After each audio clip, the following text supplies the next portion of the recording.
उस पुलिस अधिकारी ने कहा, अंग्रेज ने, तो ये जो झंडा हाथ में लियो इसको फेंको उधर जमीन में, और तुम लोग अभी जाओ पढ़ो, पढ़ने की उम्र है, ये सब काम मत करो। शाही न मुझे जिंदा मार सकती है और न मुझे जिंदा पकड़ सकती।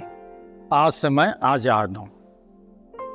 हमने तो उनका कच्चा झोपड़ी वाली भी देखी थी, जो आगे यहाँ पे छप्पर रखा हुआ था, ये एक दरवाज़ा था केवल, और इनकी माता जी बहुत ही स्वाभिमानी थी, तो वो उनको प्यारी थी, और वो अपने क्रांतिकारियों के साथ जब बैठते थे हंसी मजाक भी होती थी, हादसे भी होता था, तो आज़ाद जी कहते थे कि अब तो मेरी इससे शादी हो गई, ये मेरी चिर संगिनी है।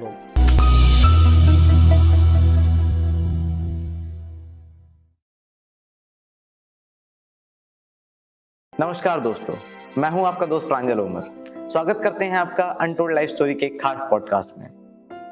आज हम जानेंगे एक महानायक की कहानी, जिसने अपनी वीरता और बलिदान से एक नई परिभाषा लिख दी। जी हाँ, मैं बात कर रहा हूं चंद्रशेखर आज़ाद जी की, जिन्होंने अपनी निडरता और देशभक्ति के लिए इतिहास को बदल दिया। आज हम उनके एक पारिवारिक सदस्य के साथ में हैं। नमस्ते अंकल। नमस्कार भैया, कैसे हैं आप? ठीक है।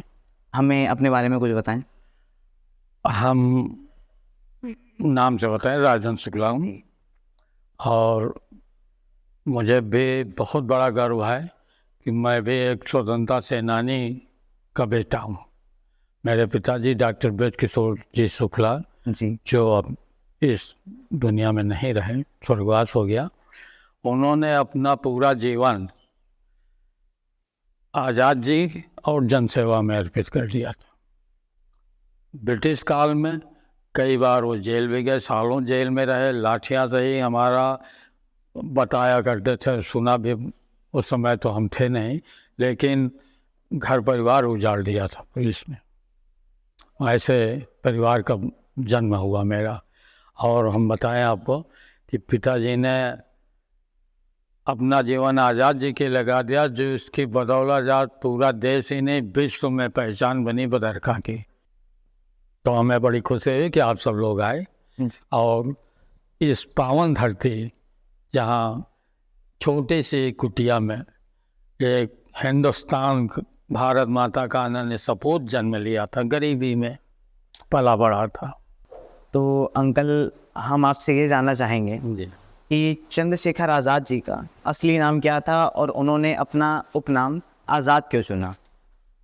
चंद्रशेखर आज़ाद का शुरू से नाम चंद्रशेखर ही था, और घर का नाम उनका चंदू था। माता जी, उनके पिताजी और गांव वाले लोग चंदू नाम से उन्हें जानते थे जी। आज़ाद उपनाम की एक ऐसी घटना है जो दुनिया में आज तक घटित नहीं होगी किसी के साथ। जब ये करीब 14 वर्ष के थे, तो बनारस में महात्मा गांधी जी के असहयोग आंदोलन में शामिल थे और संस्कृत विद्यालय में पढ़ते थे। वो विद्यालय था देश के महान सेनानी डॉक्टर संपूर्णानंद जी का, जो एक बहुत बड़े साहित्यकार भी हुए थे, उनका विद्यालय था। वहाँ पढ़ते थे। तो एक दिन ये जुलूस बच्चों का निकाला ब्रिटिश हुकूमत शाही के विरोध में, गांधी जी के समर्थन में। बनारस के गोदौलिया चौराहे पर जब यह जुलूस पहुंचा, तो चंद्रशेखर आज़ाद जी तिरंगा राष्ट्रीय झंडा हाथ में लिए आगे चल रहे थे, और पूरे बच्चों की टोली लाइन से पीछे थी, और भारत माता की जय, इनकलाब जिंदाबाद के नारे लगाते हुए, अंग्रेज़ों भारत छोड़ो। चौराहे पे अंग्रेज पुलिस का बहुत फोर्स लगा हुआ था, तो वहाँ एक अधिकारी ने इनको रोका, जुलूस को डपटा। चारों तरफ से पुलिस ने घेर लिया था, और वहाँ पे उस पुलिस अधिकारी ने कहा, अंग्रेज ने, तो ये जो झंडा हाथ में लियो इसको फेंको उधर जमीन में, और तुम लोग अभी जाओ पढ़ो, पढ़ने की उम्र है, ये सब काम मत करो, जाओ यहाँ से। आज़ाद जी भिड़ गए कि मैं झंडा तो नहीं फेंक सकता हूँ, मैं तुम्हें फेंक दूंगा उठा के। अब आप सोचिए, 14 साल की उम्र थी जी। गिरफ्तार हुए, अंग्रेज मजिस्ट्रेट के सामने कोर्ट पेश किए गए। मजिस्ट्रेट ने जब इनसे पूछा कि तेरा नाम क्या है, तब इन्होंने जोरदार आवाज में बताया आज़ाद। पिता का नाम स्वाधीन, माता का नाम जब पूछा तो उन्होंने कहा भारत माता। और जब घर का पता पूछा मजिस्ट्रेट ने तो बोले मेरा घर का पता है जेल खाना। आज पूरी दुनिया में इतना जीवक का साहसी प्रति उत्पन्न मत का युवक दूसरा कोई हुआ ही नहीं और ना शायद होगा कभी। बिल्कुल सही बात है अंकल। अंग्रेज मजिस्ट्रेट आग बबूला हो गया है सुन के सब। उसने, अब ये नाबालिग थे वरना इन्हें फांसी चाह देता, गोली सूट आदेश करता, तो उसने इन्हें 15 कोड़े की सजा दी। और उस 15 कोड़े जो लगाए जाते थे, चमड़े के हंटर थे, जल्लाद चलाता था।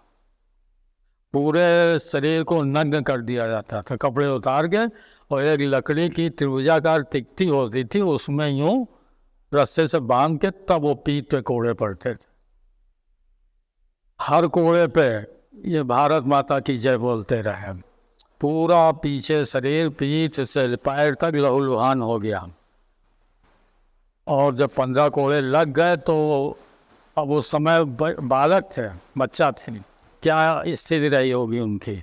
सड़क पर लावारिस इन्हें डाल दिया गया। डॉक्टर चंपोड़ानंद जी बनारस के और नागरिक थे, राष्ट्रभक्त, वो सब इनको उठा के ले गए, इनका इलाज कराया कई महीने तक, ठीक ठाक हुए। तो उस समय बनारस वालों और आसपास के ज़िलों के लोगों ने वहाँ जाके मांग अपनी रखी, चंपोड़ानंद जी और लोगों से भी, कि ये बालक है कौन, लड़का कौन है ये, हम सब लोग देखना चाहते हैं इसे। तो तय हुआ कि एक तारीख निश्चित की गई, इस तारीख को एक सभा की जाएगी, उसमें बच्चा आएगा, आप सब लोग देख लें। तो बताते ये है कि इतनी भीड़ उस तारीख में हुई कि शायद आज तक बनारस में उतनी भीड़ नहीं हुई होगी देखने के लिए। तखत पे इन्हें बिठाया गया, फिर खड़ा किया गया, तखत के ऊपर तखत, तब भी लोगों को नहीं साफ दिखाई पड़ रहा था। 2 तखत, उसके ऊपर एक मेज, मेज के ऊपर एक कुर्सी रखी गई थी, तब उनको खड़ा किया गया। और वहीं पे इन्होंने प्रतिज्ञा की थी कि आज के बाद पूरी ब्रिटिश हुकूमत शाही न मुझे जिंदा मार सकती है और न मुझे जिंदा पकड़ सकती, आज से मैं आज़ाद हूँ। तब से चंद्रशेखर आज़ाद लगा इनके नाम, और इसे उन्होंने सार्थक भी किया। कभी डरे दबे नहीं, झुके नहीं, लुके छिपे नहीं। 25 वर्ष चंद माह वो जीवित रहे, पूरी ब्रिटिश हुकूमत शाही के नाकों चने चबवा दिए। प्रथम और करारी हार दी थी उन्हें कि मुझे कोई ब्रिटिश, लंदन में ऐसी कोई गोली नहीं है जो मुझे मार सके, मेरे सीने को भेज सके। तो अंकल हमें चंद्रशेखर आज़ाद जी के बारे में कुछ बातें बताएं, जैसे उनके परिवार, उनके जीवन के बारे में, और उनकी प्रारंभिक शिक्षा और आदिवासी बहुल क्षेत्र में जो वो रहे थे, तो उसका क्या प्रभाव पड़ा था उनके व्यक्तित्व पे? शहीद वतन चंद्रशेखर आज़ाद जी के पावन जन्म घर है जी। यहीं पर माता जगरानी देवी की कोख से 7 जनवरी 1906 को उनका जन्म हुआ था। और ये आप देखें कितनी छोटा सा स्थान है, मुश्किल से 20 बाई 40 का होगा। बिल्कुल सही बात है। हमने तो उनका कच्चा झोपड़ी अधिक भी देखी थी, जो आगे यहाँ पे छप्पर रखा हुआ था, ये एक दरवाज़ा था केवल। और इनकी माता जी बहुत ही स्वाभिमानी थी। इनका एक बड़ा भाई भी था, सुखदेव नाम हुआ था, लेकिन वो अल्पायु में ही बीमारी से ग्रस्त होकर निधन हो गया था उसका। माता जी शिव जी, शंकर जी की बहुत बड़ी भक्त उपासक थी, और वो उनसे चाहती थी कि हमें एक ऐसा आशीर्वाद दो कि एक तो पुत्र मेरा हो ही जाए। शिव जी ने उनकी मांग पूरी की, चंद्रशेखर नाम रखा गया था पुत्र का। और ये बहुत ही निर्धन और गरीब, बहुत ही उस समय निर्धनता तो पूरे देश में थी, लेकिन आज़ाद जी के पिता पंडित सीताराम जी तिवारी और माता जी जगरानी देवी एक निर्धनतम परिवार की थी, निर्धन से भी निर्धनतम थे। ये स्थान आज़ाद जी के नाना जी ने रहने के लिए दिया था, यह आज़ाद जी का ननिहाल है यहाँ। तो इनके माता जी और पिताजी यहीं रहते थे, क्योंकि गरीबी थी। ये मूल निवासी इनके पूर्वज कानपुर के भौती ग्राम के थे, तो वहाँ भी निर्धनता थी। तो पंडित देवकी नंदन जी की बेटी थी जगरानी देवी, तो उन्होंने अपनी बेटी दामाद को यहीं रख दिया था। आज़ाद जी बचपन से ही बहुत ही जीवट और साहसिक स्वभाव के थे। यहाँ बदरका गांव में वो चौहल्लुम, उस समय मदरसा चलता था, तो मदरसा में चौहल्लुम मतलब कक्षा 4 तक पढ़े थे। उसके बाद करीब 6-7 वर्ष की उम्र में अपने पिता और माता जी के साथ यहीं के गांव के एक थे राम लखन जी अवस्थी, वो उनको नौकरी के लिए ले गए थे अलीराजपुर स्टेट भांवरा मध्य प्रदेश में। वो घनघोर आदिवासी पहाड़ी जंगली क्षेत्र था। कुछ समय तो रहे वहाँ, लेकिन इनका वहाँ मन बिल्कुल नहीं लगता था। बच्चे तो थे लेकिन मन नहीं लगता था वहाँ। बोली भाषा, खान पान, रहन सहन सब कुछ आदिवासी था। इनको वहाँ रास नहीं आ रहा था। संयोग से उस राज दरबार में वहाँ के अलीराजपुर स्टेट में ये व्यापारी वगैरह आते थे, जैसे आजकल भी सड़कों गलियों में घूमते हैं, फेरी लगाते हैं, व्यापारी आते हैं। तो वो हीरा मोती नग नगीनों का व्यापारी बम्बई से आता था।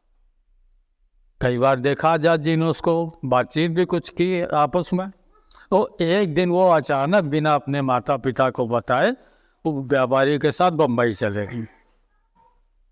बम्बई में एक ठेकेदार के अंडर में बंदरगाह पे जहाज़ की पेंटिंग करने का काम भी किया थोड़े दिन। उसके बाद एक होटल में भी काम किया। होटल में काम यह था, थाली खाना परोसना ग्राहकों को, जूठे बर्तन धोना, वो भी किया। संयोग से उसी समय बनारस संस्कृत विद्यालय के एक मास्टर साहब नंद किशोर जी गुप्ता, वो अपने निजी काम से बम्बई गए हुए थे। और ये एक महान संयोग था कि वो गुप्ता जी खाना उसी होटल में खाते थे, रुके थे 5-6 दिन वहाँ। तो उनकी नज़र आज़ाद जी पे पड़ी, तो गौर से सुबह देखा, शाम को देखा, फिर अगली सुबह खाना खाते में देखा, वही खाना खिलाते थे आज़ाद जी। तो उन्होंने मन में सोचा ये कोई अच्छे परिवार का लड़का है और यहाँ जूठे बर्तन, कप, प्लेट और थाली धो रहा है। तो एक दिन शाम को उन्होंने मौका और समय निकाल के उससे पूछा भी कि बेटा तुम कहाँ के रहने वाले हो, तो यहाँ ये सब काम क्यों कर रहे हो, तुम तो अच्छे कुल के लगते हो, अच्छे घर परिवार के हो। तो उन्होंने बताया भी। तो अगले दिन गुप्ता मास्टर साहब ने उन्हें समझाया कि बेटा ऐसा करो, मेरे साथ चलो बनारस, वहाँ विद्यालय है हमारा, संस्कृत का विद्यालय है, वहाँ तुमको रखेंगे, पढ़ाई करो और कपड़े भी मिलेंगे, कापी किताब बस्ता मिलेगा, हम देंगे, और कुछ 1-2 आने महीने में खर्चा कभी हम देंगे। तो किसी तरह समझा बुझा के आज़ाद जी को ले आए बनारस। और इधर अलीराजपुर स्टेट में जो माता पिता इनके थे, बड़ी खोज हुई वहाँ कि चंदू मेरा कहाँ गया। अंत में कुछ दिन बाद रो पीट के ये मान के चले आए कि मेरे चंदू को कोई जंगली जानवर यहाँ खा गया। शेर, चीते, भालू तो घूमा करते थे उस समय। तो ये सोच के रोते पीटते बेचारे दोनों लोग यहाँ आ गए। तो यहाँ भी पूरा गांव समझ गया कि इनका लड़का चंदू वहाँ जानवर खा गया, लेकिन चंदू को तो अलग ही था। शिव जी का अंश हम मानते हैं, हम ही नहीं अब राष्ट्र भी मानता है कि शिव अवतारी थे वो जी। बनारस में ही डॉक्टर संपूर्णानंद जी का विद्यालय था वो, वहीं से उन्होंने पहला जुलूस निकाला था असहयोग आंदोलन, साइमन कमीशन के विरोध में। और वहाँ पकड़े। पहली और अंतिम गिरफ्तारी बनारस में इनकी हुई थी। 14 वर्ष की उम्र थी। 15 कोड़े की सज़ा खाई।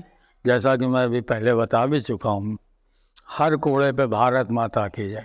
उनका एक ही ध्येय, एक ही उद्देश्य, एक ही लक्ष्य था कि भारत माता आज़ाद हो।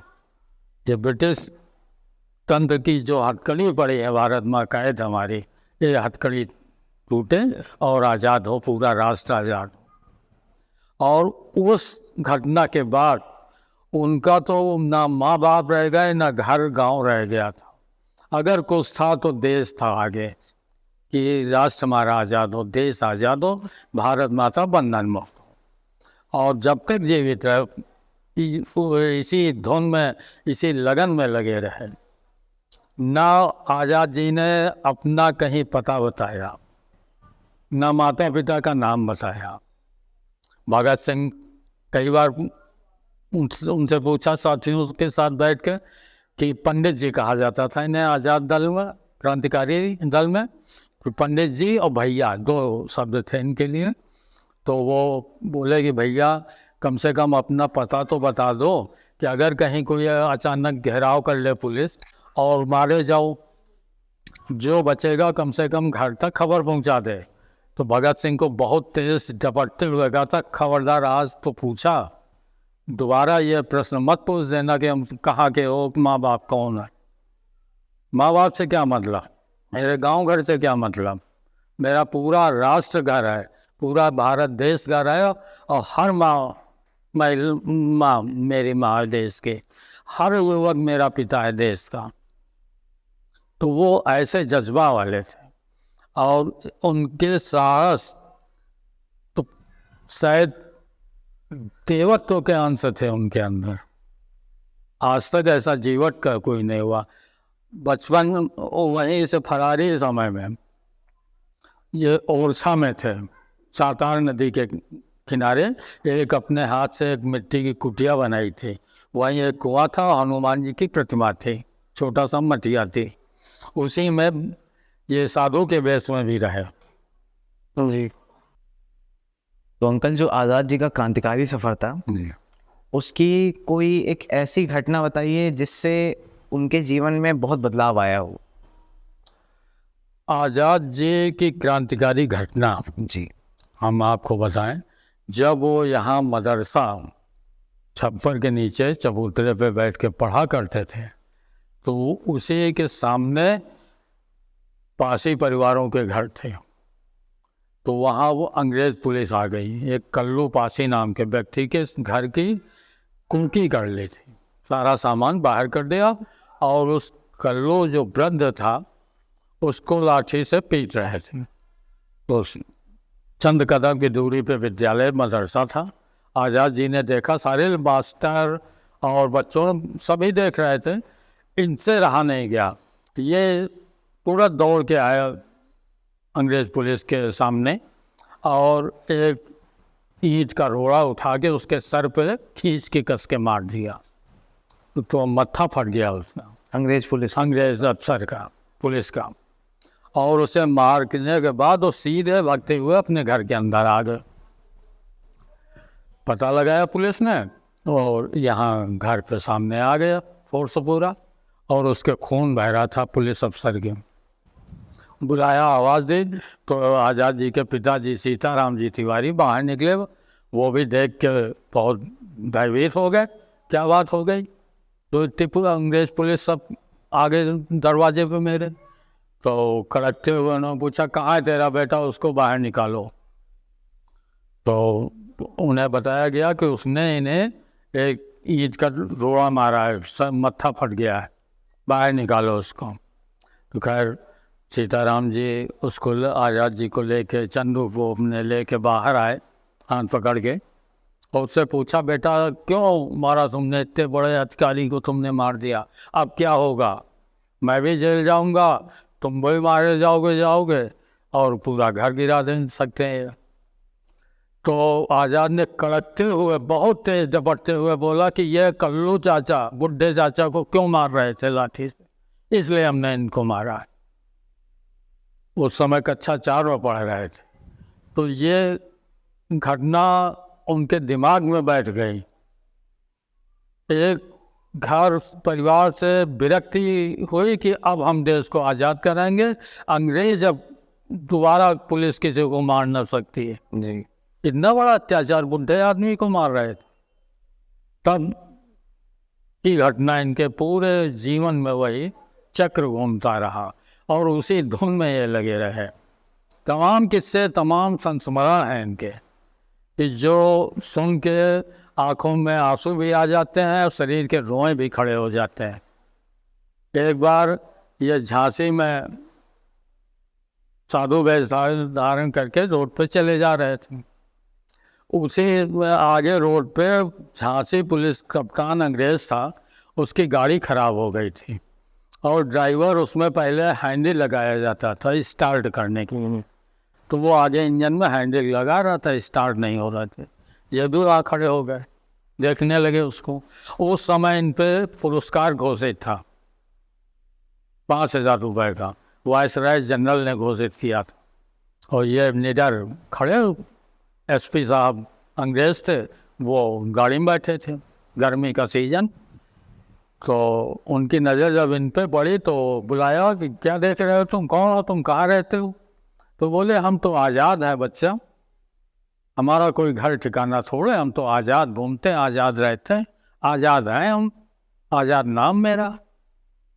तो बोले तुम कुछ गाड़ी के विषय में जानते हो, यहाँ कोई मिस्त्री मिलेगा ठीक करने वाला? तो वो ड्राइवर के पास गए, उससे बोले लाओ हम हैंडल लगाते हैं। और वो हैंडल लगाया, एक ही बार झटके में वो गाड़ी स्टार्ट हो गई, लेकिन इनके दाएं हाथ की कलाई ये उतर गई। तो कप्तान पुलिस था, पुलिस कप्तान था अंग्रेज, गाड़ी से उतरा, देखा इनको तो अपनी गाड़ी में बिठा के हॉस्पिटल ले गया और वहाँ एडमिट कराया। डॉक्टरों को निर्देश भी दिया कि इसे ठीक से अच्छी तरह जल्दी ठीक कर दो और इनसे बोले कि जब तुम्हारा हाथ ठीक हो जाए तो फिर मेरे बंगले पर आ जाना, हम तुम्हें नौकरी पे रखेंगे। तो ये अस्पताल में रहे। दूसरे दिन डॉक्टर लोग आपस में बात कर रहे थे, क्लोरोफार्म इनको सुंघाया जाए और उसके बाद ये हड्डी बैठा ली जाएगी। अब इन्होंने सुना तो ये मौका दे के चुपचाप हॉस्पिटल से भाग गए, छोड़ के अपने अड्डे पे चले गए। टीकमगढ़ में रहते थे। वहाँ गांव वालों का, आदिवासी लोगों ने इनकी बाँस की खपाची और तेल कपड़ा बांध के कुछ दिन में हाथ ठीक कर दिया। और जब इनका हाथ ठीक हो गया तो देखो बुद्धि, साहस, ये उसी अंग्रेज कप्तान के बंगले पे पहुंच गए कि साहब मैं आ गया हूँ, आपने कहा था नौकरी पे रखूँगा, अब मैं तो वो बोला कि तुम एक बात बताओ कि हॉस्पिटल से भाग के कहाँ चले गए थे, भागे क्यों? तो बोले कि साहब हमने सुना था क्लोरोफार्म सुंघाएंगे, गाँव में लोग बताया करते थे कि इससे बेहोशी आ जाती और मरीज मर भी जाता है, तो इस डर से हम भाग गए थे कि कहीं हम भी न मर जाएं, इसलिए हम भाग गए थे। खैर कप्तान साहब ने इनको रखा, ड्राइवरी सिखाने, ये ड्राइवर भी से बन गए वहाँ। और देखिए आप कमाल की बात कि उनके मुखबिर जो जहाँ भी बता देते कि चंद्रशेखर आज़ाद साहब वहाँ देखा गया है, गाड़ी ये चलाते थे और कप्तान और फोर्स सब पीछे इनके चलता था, इन्हीं को पकड़ना था। बहुत कई महीने रहे, लेकिन जब थोड़ा संशय उत्पन्न होने लगा वहाँ लोगों में इनके कारनामों से, जीवटता से, तो वे वहाँ से छोड़ के भी चले गए। कोई नहीं समझ पाया कहाँ गए, कब चले गए। तो इनका एक देवदूत के रूप में पृथ्वी पर आए यहाँ भारत में, और विशेषकर इस बदरका गांव में जन्म अवतार लिया। आज भी उनके यहाँ घर घर में पूजा की जाती है और उनका जन्म दिवस 7 जनवरी को यहाँ बदरका गांव ही नहीं, आसपास के गांव में भी गुलगुले बनते हैं और इनकी फोटो रख के पूजा वर्षगांठ हर घर में मनाई जाती है। माता जी ने भी बताया था सन 1938 में जी जब यहाँ उनके क्रांतिकारी साथी लोग आए थे, संपूर्णानंद जी भी थे, उनको जन्मपत्री भी दी थी कि ये जन्मपत्री आप रखें और इसके हिसाब से प्रत्येक साल आप उनकी बसगठ, गांव का शब्द है बसगठ, वर्षगांठ आप 7 जनवरी को मनाते रहे। हमारा चंदू बेटा कहीं भी होगा वो ज़रूर आएगा, जब तक वो रहा हर जन्मदिन पर 7 जनवरी को यहाँ लुक छिप के आवे, कैसे भी आवे आ जाता था और गुलगुला और काले तिल दूध में डाल के एक गिलास पी के टीका लगवा के तभी जाते थे। तो आज तक वो परंपरा बनी हुई है हम सब लोगों के बीच में। और अंकल, अमृतसर के जलियांवाला बाग के नरसंहार के बाद चंद्रशेखर आज़ाद जी के जीवन पर क्या प्रभाव पड़ा इसका, और उनका जो क्रांतिकारी जीवन था उस पर क्या प्रभाव पड़ा इस पर? जलियांवाले बाग में जो एक दुर्दांत नरसंहार हुआ था जी उससे पूरा देश हिल उठा था। विशेषकर क्रांतिकारियों के सारे विचार हाव भाव बदल गए थे और ये सब क्रांतिकारी लोगों ने भी धारणा योजना बना ली थी कि ईद का जवाब पत्थर से हम देंगे, और वो उन्होंने आगे चल के करके भी दिखाया। आज़ाद जी के ऊपर इस घटना का बहुत ही व्यापक प्रभाव पड़ा था। वो बहुत ही विचलित हो उठे थे कि दोबारा ऐसी घटना देश के अंदर अंग्रेज पुलिस या ब्रिटिश हुकूमत शाही न कर पावे, इसके लिए वो हमेशा लगे रहे और शायद दोबारा घटना ऐसी हो भी नहीं पाई थी। अंग्रेज इतना भयभीत हो गए थे, लंदन तक थर्रा उठा था आज़ाद जी के कारनामों से, राष्ट्रभक्ति को देख करके पूरा ब्रिटिश हुकूमत शाही थर्रा उठी थी। और आज़ाद जी ने इसका बदला भी लिया, कई पुलिस अफसरों को मारा भी। लाहौर में सैंडर्स हत्याकांड भी हुआ था, वो आज़ाद जी की ही नेतृत्व में हुआ था। आज़ाद जी स्वयं वहाँ मौजूद थे, जहाँ वो सैंडर्स तो नहीं लेकिन एक उनका सहायक चानन सिंह मारा गया था। और भगत सिंह, ये आज़ाद जी और क्रांतिकारी लोग भी थे जी दुर्गा भाभी भी थी, क्रांतिकारी थी, और ये लोग वहाँ से भी बच के निकल आए, जी ट्रेन से बचते हुए चले आए, जबकि पूरा देश छावनी बन गया था। पूरे रास्ते बस स्टेशन, रेलवे स्टेशन, ट्रेनें सब छानबीन चेकिंग चल रही थी उसमें, लेकिन ये लोग बिल्कुल बेधड़क चले आए। आज़ाद जी बचपन से ही बहुत साहसी थे। अब तो यहाँ उनके साथ के लोग नहीं बचे गांव में, हमने तो उनके मुंह से सुना है उनके संस्मरण, कितना जीवट था उनमें, कितना साहसी था। और सबसे गजब की बात थी कि उनमें निर्णय, चाहे जितनी घोर मुसीबत उन पे आ जाए, लेकिन वो त्वरित निर्णय ले लेते थे। कोई भी किसी के साथ कहीं भी कोई भी घटना हो तुरंत निर्णय करते थे। अंकल जी, मैंने सुना है कि आज़ाद जी को उनकी पिस्तौल बहुत प्यारी थी और उन्होंने कोई नाम भी दिया था अपनी पिस्तौल से। बहुत ठीक सुना है आपने। जी आज़ाद जी का पिस्तौल माउजर थी, माउजर, जो उन्हें जान से भी ज़्यादा प्यारी थी, और उसको नाम दिया था बमतुल बुखारा। तो इसके पीछे की कोई कहानी हो? कहानी में जानते? आग उगलती थी, अच्छा तोप चलाने में भले कुछ क्षण का विलम्ब हो जाए, जी उसमें विलम्ब नहीं होता था। आज़ाद जी बहुत अचूक निशानेबाज थे। यहाँ गांव में वो गुलेल से निशाना सीखते थे लगाना, और जैसे कोई भी पेड़ खड़ा है, कई बार लोग साथियों ने परीक्षा भी ली इसकी कि उस पत्ती पे गोली लगनी चाहिए। पेड़ की पत्तियां हैं, हवा चल रही है, वो परीक्षा ले कि उस पत्ती पे गोली लगे, और आज़ाद जी ने फायर किया पिस्तौल से, अपने उसी पत्ती को छेद दिया। बहुत अचूक निशानेबाज थे, तो वो उनको प्यारी थी। और वो अपने क्रांतिकारियों के साथ जब बैठते थे, हंसी मजाक भी होती थी, हादसे भी होता था, तो आज़ाद जी कहते थे कि अब तो मेरी इससे शादी हो गई, ये मेरी चिर संगिनी है, मौजर उनकी ममतुल बुखारा, कि मेरी शादी इसी के साथ हो गई। और हमेशा उसको अपने पास रखा और वो अंतिम समय तक भी रही।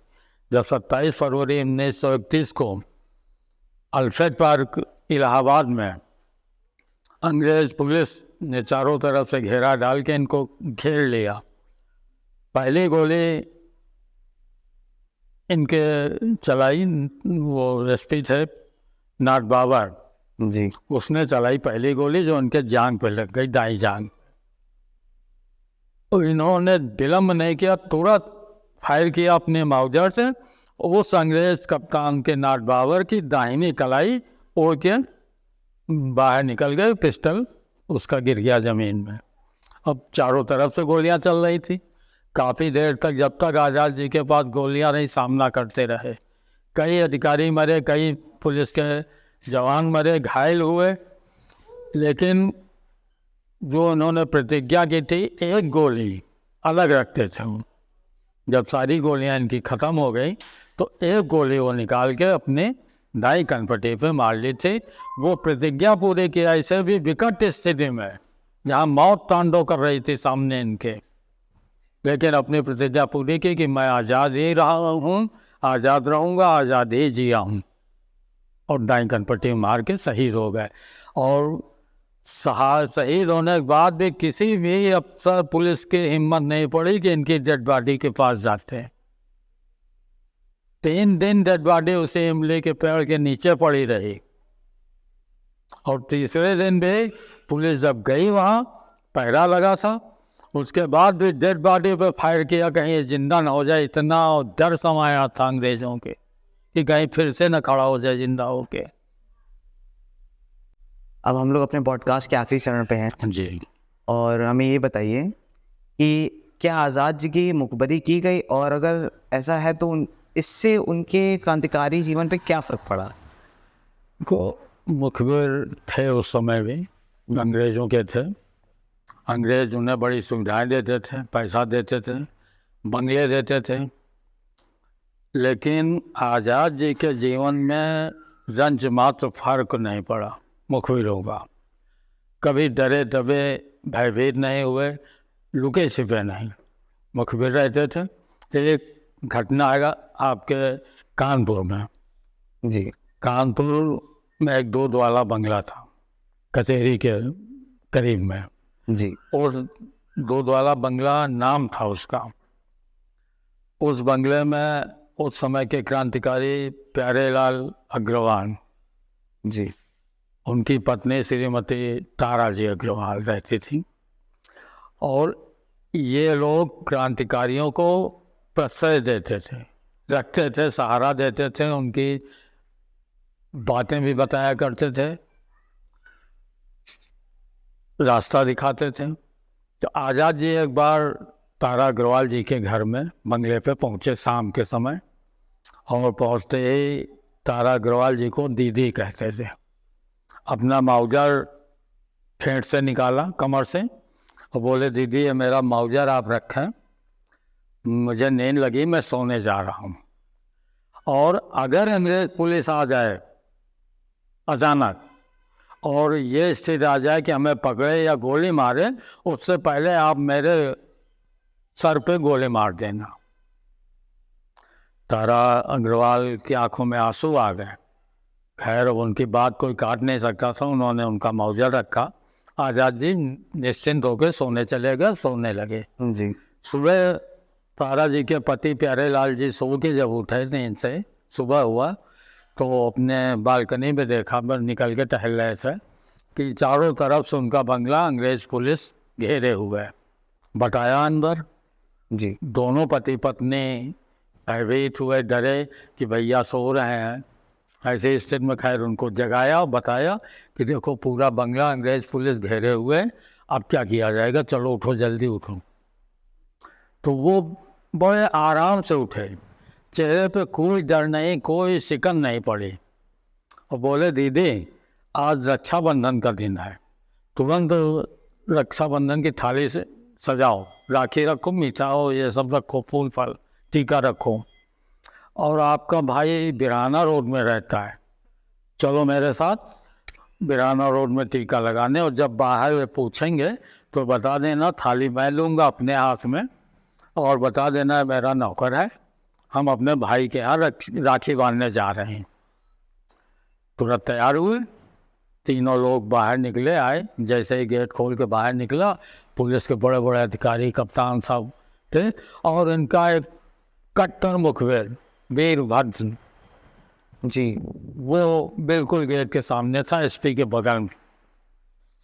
आजाद जी ने देखा, आँख से आँख मिली, तो उस समय से आप देखो थाली हाथ में आजाद जी लिए, जिसमें फूल, मीठा, रक्षाबंधन की राखी, टीका, अच्छा चावल, ये सब सजा हुआ था।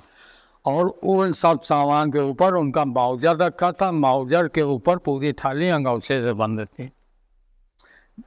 जब वीरभद्र तिवारी से आमने सामने नजर मिली इनकी, वो सहम गया, और आजाद जी ने अपना अंगूठा जरा सा इसे उठाया था कि वीरभद्र वहाँ से फरार हो गया, भाग गया। प्यारे लाल जी तारा जी ने बताया कि मैं भाई को राखी बांधने जा रहा हूँ, ये मेरा नौकर है, आप लोग क्यों यहाँ पे आए हो? तो उसने बताया कि हमें पता चला है कि यहाँ चंद्रशेखर आज़ाद आए हुए हैं, रात में आए जी। तलाशी हम पहले लेंगे। तो कहें ठीक है आप देख लो। पूरा नीचे से ऊपर तक बंगले की तलाशी हुई, चप्पे चप्पे की, कहीं नहीं। आज़ाद जी तो सामने खड़े थे नौकर के रूप में। तो बोले ठीक है बहन, अब आप लोग जा सकते हो, राखी बांधो जाके। आज़ाद जी वहाँ से चंद कदम चले, गली आई, गली में थाल पकड़ा, दीदी पकड़ो अपनी थाल, बांधो राखी, हम तो चले। निकल गए। पूरा कानपुर शहर, बस स्टेशन, रेलवे स्टेशन, सारे रास्ते बंद हो गए। सब पुलिस मिलिट्री छानबीन ढूंढने लगी कि आज़ाद गया कहाँ। मुखबिर उनका था वीरभद्र, जिसको पुलिस का बहुत पालतू था, बहुत पैसा मिलता था उसे, वो इनको देख के भाग गया था। प्रभाव उसके ऊपर पड़ा था, आज़ाद जी पर मुखबिरों का कभी कोई प्रभाव नहीं पड़ा। अंकल जी, हमारे इस पॉडकास्ट पे आने के लिए बहुत बहुत धन्यवाद। आज आपने आज़ाद जी के बारे में बहुत सारी अनसुनी कथाएं बताई, जिससे सुनकर हमें बहुत गर्व हुआ, और आशा है कि जो हमारा पॉडकास्ट देखेंगे उन्हें भी बहुत गर्व होगा। बहुत बहुत धन्यवाद आप सबको, आप यहाँ आए, आज़ाद जन्मस्थली पर देखा गया आज। हम बहुत बहुत आभार व्यक्त करते हैं।